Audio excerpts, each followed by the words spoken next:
tonight are deteriorated and congested roads taking money out of our pockets. The price tag more than $1,900 a driver in the Springs and $1,500 a driver in Pueblo. That's a lot of money. News 5's Andy Cohen in studio tonight with a closer look at the study and frankly, Andy, what we can do about all this. Absolutely, Rob and Elizabeth. This research was done by a Washington, D.C. based group called the Transportation Research Group. They go by the acronym TRIP. And they say, taken all together, these road conditions are costing Colorado residents an extra $7 billion a year. Every pothole, car crash, and traffic jam is taking money out of your pocket.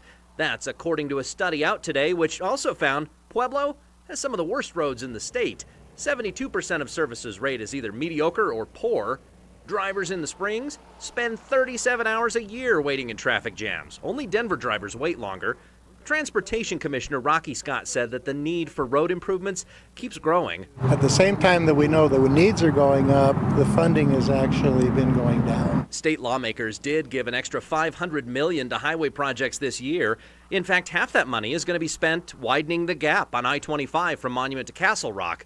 But Scott said that the need is 20 times greater. Well, that's a tough sell to voters who've taxed themselves 3 times in the last decade for road improvements. And those decisions by voters, they've gotten an outstanding result. 2C has been a home run. PPRTA, I got a report on that yesterday, another great home run. Those have been enormously successful, but neither of those two covers state highways. He said it would take $1 billion for CDOT to make all the necessary improvements on Powers Boulevard alone.